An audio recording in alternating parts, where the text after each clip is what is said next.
चलो, special intensive revision of electoral roll इस समय पे चल रहा है।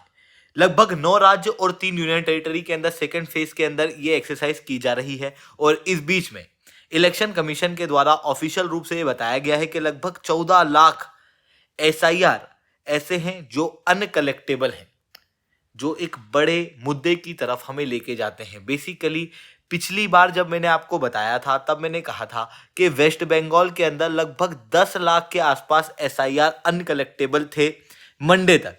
आप 2 दिन के अंदर देख सकते हो 4 लाख और बढ़ चुके हैं। और जबकि यहाँ पर बहुत बड़े पैमाने पे एसआईआर किया जा रहा है, बट अब ये जो अनकलेक्टेबल हैं इनका मतलब क्या है उसे समझ लेते हैं। या तो ये लोग वहां प्रेजेंट ही नहीं है, यानी कि दे वर बोगस वोटर्स, या फिर डुप्लीकेट वोटर, एक ही व्यक्ति के पास में 2 वोटर आईडी थे, या फिर वो डेड हो चुका है बट उसके बावजूद भी उस आदमी का वोटर आईडी चल रहा है, या फिर वो परमानेंटली शिफ्ट हो चुके हैं। परमानेंटली शिफ्ट मैक्सिमम बांग्लादेशी हैं जो कि बंगाल से अब छोड़ के जा रहे हैं वापस बांग्लादेश, या फिर वो रोहिंग्या जो कि नेपाल की तरफ जा रहे हैं। मंडे के दिन जो मैंने डाटा बताया था उसके अंदर मैंने आपको कहा था कि 2.68 लाख बांग्लादेशी इंडिविजुअल्स ऐसे थे जो कि शेख, खान, मुल्ला, गाजी इस तरीके के सरनेम रखते थे, पर इन्होंने अपने सरनेम को भारत के अंदर आके चेंज कर लिया और उसके बाद में बंगाल के अंदर ही मिल गए। इस तरीके से इलीगल बांग्लादेशी भारत के अंदर ऑलरेडी बसे हुए थे, पर अब क्या हो रहा है कि इन लोगों के नाम जो है वो यहाँ पर ड्रॉप किए जा रहे हैं। यहाँ पर क्लियरली साबित हो रहा है कि जो बांग्लादेशी हैं वो बंगाल के अंदर भारी मात्रा के अंदर आ चुके थे। अब ये क्या हो रहा है कि एसआईआर की वजह से इनको डर है कि अगर ये पकड़ा जाएंगे तो इनके ऊपर फॉरेनर्स एक्ट लगेगा, जिसकी वजह से इनको डिटेन किया जाएगा। ये उस बात से डरे हुए हैं, और जो ऑलरेडी चीजें इन्होंने यहाँ पर बसाई हुई थी उसका भी नुकसान होगा। ऐसी कंडीशन में चुपचाप वापस बांग्लादेश जाने की शुरुआत कर चुके हैं। नॉर्थ 24 परगना के अंदर 100 बांग्लादेशी डिटेन किए गए। अभी बीएसएफ की 143 बटालियन के द्वारा बताया गया कि लगभग 90 लोग पिछली 2 रातों के अंदर अटेम्प्ट कर रहे थे बांग्लादेश के अंदर वापस जाने का।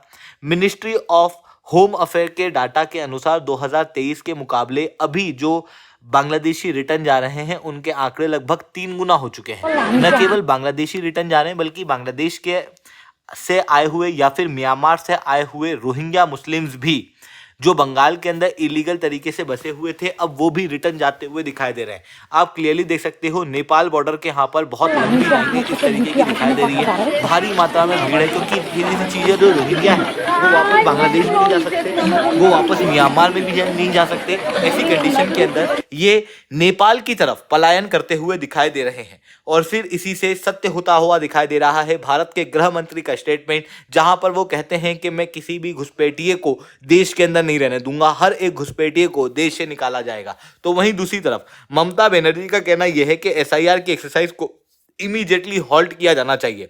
इस तरीके की गतिविधियां इस समय पे बंगाल के अंदर होती हुई दिखाई दे रही हैं। बट अभी ये जो 14 लाख का आंकड़ा है ये अपने आप में बहुत चौंका देने वाला है, क्योंकि 14 लाख वोटर्स आप समझ सकते हो सरकार बदल सकते हैं, सरकार बना सकते हैं, सरकार गिना सकते हैं। और ये 14 लाख वोटर्स अभी तक बोगस वोटर थे जो कि भारत के लोकतंत्र के ऊपर एक बहुत बड़ा सवाल उठा रहे थे, जिनको अभी यहाँ पर हटाया जा रहा है। तो एग्जैक्टली यहाँ पर क्या हुआ है इसे मैं शुभलिंग चौहान डिटेल में आप लोगों के साथ में चर्चा करूंगा। बट उसके पहले आप लोग मेरे साथ में SRC 10 टेलीग्राम ग्रुप के ऊपर जुड़ सकते हो। मेरे क्लास की अपडेट, PPT, PDF सब कुछ आपको हमें मिल जाएगी। यूपीएससी CSE की तैयारी करना, इंडिया के टॉप एजुकेटर से ऑफलाइन क्लासेस के अंदर पढ़ना है तो इस नंबर पर आप कांटेक्ट कर सकते हो। इसके अलावा मंथली करंट अफेयर्स की मैगजीन, प्रीवियस के क्वेश्चन, प्रीलिम्स के मॉक टेस्ट, NCERT के नोट्स की समरी, इंडिया ईयरबुक की summary free of cost download करना है। नीचे डिस्क्रिप्शन के अंदर मैंने लिंक दी हुई है, वहां से आप लोग डाउनलोड कर सकते हो। चलिए दोस्तों, आप समझने का प्रयास करते हैं यहाँ पे क्या हुआ है। आप एक बार इन तस्वीरों को देखो। बेसिकली इस तस्वीर के अंदर आपको ढेरों आधार कार्ड दिखाई देंगे। ये सब के सब फेक आधार कार्ड है जो कि बांग्लादेशियों ने इलीगल तरीके से भारत के अंदर अपनाए थे। और चौंका देने वाली बात यह है कि भारत के अंदर एक गरीब आदमी जो सच में भारत का नागरिक है उसको आधार कार्ड के अंदर छोटा भी अपडेट कराना होता है तो उसको 10 चक्कर ऑफिस के काटने पड़ते हैं।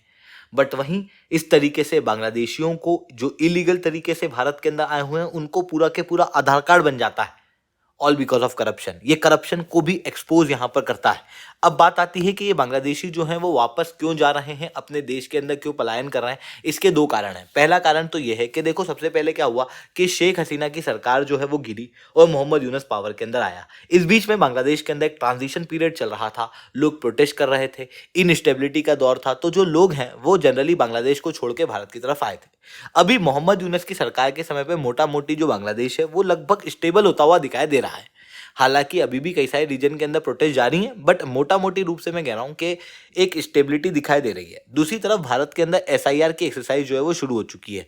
इस एसआईआर की एक्सरसाइज के जरिए क्या हो रहा है कि जो लोग इलीगल तरीके से भारत के अंदर आए थे और इलीगल तरीके से अपने डॉक्यूमेंटेशन क्रिएट कराए हुए थे, वो यहाँ पर एक्सपोज हो रहे हैं। और अगर वो एक्सपोज होते हैं तो उन्हें यहाँ पर डिटेन किया जाता है फॉरेनर्स एक्ट के अंदर, फिर उनके ऊपर पूरी कार्रवाई चलती है और फिर वापस उनको बांग्लादेश भेज दिया जाता है। ऐसी कंडीशन में अब लोगों को लग रहा है कि इतने झंझट के अंदर क्यों पड़े, चुपचाप खुद ही निकल के बांग्लादेश क्यों ना चले जाएं। तो ऐसी कंडीशन में खुद ही निकल के बांग्लादेश जाने की शुरुआत इनके द्वारा की जा रही है। पर चौंका देने वाली बात यह है कि केवल बांग्लादेशी ही रिटर्न नहीं जा रहे, भारत के अंदर इलीगल तरीके से कई सारे रोहिंग्या मुस्लिम्स भी बसे हुए थे, जो कि म्यांमार के अंदर से भारत के अंदर आए हुए थे। बेसिकली ये रखिन प्रोविंस से भारत के अंदर आए थे और भारत ने उस समय पर इनको लीगल रूप से शरणार्थ नहीं दी हुई है।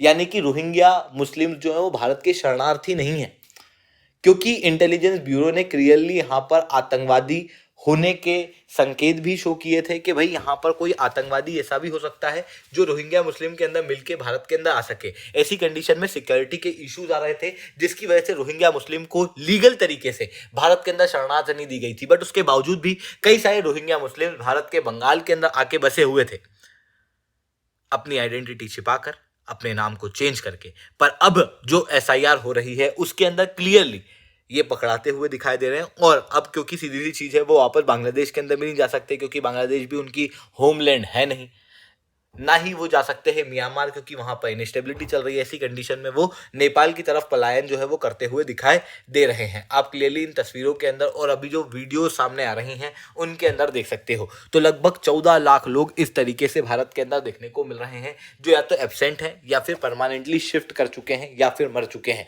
अब इन लोगों को अगर आप देखोगे तो बेसिकली ये अभी तक 14 लाख वोट के रूप में देखे जा रहे थे, जो कि अपने आप में एक चौंका देने वाली चीज है। क्योंकि देखो, बंगाल हो या फिर किसी और राज्य के अंदर अगर हम बात करें, अगर इतने बड़े बोगस बेनिफिशियरीज हैं, इतने बड़े बोगस वोटर्स हैं, तो सरकारें किस तरीके से बन रही थी, किस तरीके से गिर रही थी, क्या वो लोकतंत्र था या फिर वो सोची समझी साजिशें थी। तो वो चीजें यहाँ पर साफ झलकती हुई दिखाई दे रही हैं। आई होप ये सारी बातें आपको समझ में आई होंगी। लेक्चर अच्छा लगा हो तो लाइक करना, लेक्चर बहुत अच्छा लगा हो नीचे SRC 10 कमेंट करना। यूपीएससी CSE की तैयारी करना, इंडिया के टॉप एजुकेटर से ऑफलाइन क्लासेस के अंदर पढ़ना है, आप लोगों के पास में अच्छा मौका है। अनअकैडमी केवल ऑनलाइन ही रहा है, अनअकैडमी ऑफलाइन भी आ चुका है। जुड़ना चाहते हो तो इस नंबर पर कॉन्टैक्ट कर सकते हो। इसके अलावा मंथली करंट अफेयर्स की मैगजीन, प्रीवियस ईयर के क्वेश्चन, प्रीलिम्स के मॉक टेस्ट, NCERT के नोट्स की समरी, अगर आपको फ्री ऑफ कॉल डाउनलोड करना है तो नीचे डिस्क्रिप्शन के अंदर मैंने लिंक दी हुई है, वहां से आप लोग डाउनलोड कर सकते हो। ठीक है दोस्तों, आज के लिए इतना ही। That's all from my side. जय हिंद, जय भारत।